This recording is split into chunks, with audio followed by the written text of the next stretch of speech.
Hello everyone, welcome back on this channel. In this video we guys will see that how can we install the PostgreSQL in our laptop/computer. So let's start the video. So first go to any browser. I am using Chrome right now, and in the search bar write Postgre. This is the Postgre, then hit enter, and this is the official site. Here you can see this is the official PostgreSQL site. Now press on this link. So let the site open. The site has been successfully opened. Now you will have the option of download here, so press on that and it will redirect you to a different page, and this is the page I was talking about. And we are learning here to install in the Windows, right? So we will press on the Windows. So press on the Windows, and again it has been redirected to this page, and this includes these kind of things like PostgreSQL and these things. Okay, and press on the download the installer. I'm pressing on it, and here what you need to do, press on the agree and proceed. And after that what you need to do, that we are downloading it for the Windows, so press on this download button. Just after that what you need to do is that wait for some minute, and as I said that after waiting some minute the download has been started. Here you can see that one download is in progress. Let me show you. Okay, so we will wait here until it gets downloaded. It has been successfully downloaded. Now press on it. Let me minimize this browser.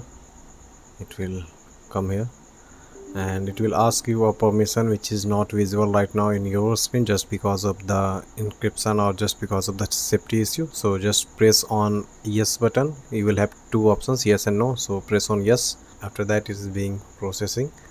Here it is the Postgre. Now let's proceed further.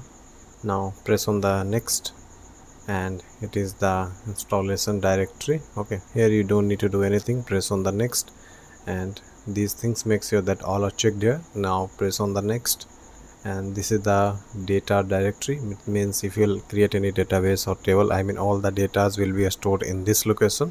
So press on the next and create a password. Here I'm creating a password. Retype your password, then press on the next, and this is the port. You don't need to do anything here, just go with the flow. Next, and this is the locale, so this is the default. So here I'll choose the English, so this is the English option. Select that, then press on the next, and again press on the next, and again press on the next. Just keep pressing on the next, and it has started installing the package. So wait here for a minute. The setup is about to end.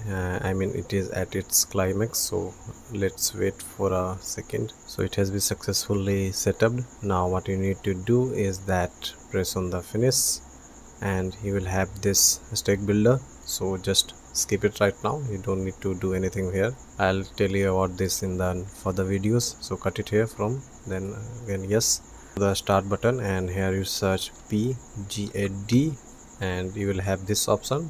From there press on the open. It is opening the PostgreSQL. So let's wait here for seconds. It has been loading and it has been successfully started. From here you can see all the things, and this is your server.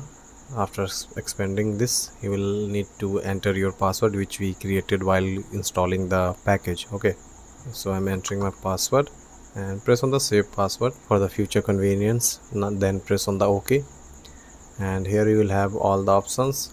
Press on the expand databases, and you will have all the default databases which comes with the package. Okay, so I hope that you guys would have understand that how we install PostgreSQL in our laptop/computer. In the further videos I'll tell you about its interface and how to create database and all the things like tables and other things in the PostgreSQL. Okay, so thank you so much for your time guys. Have a good day.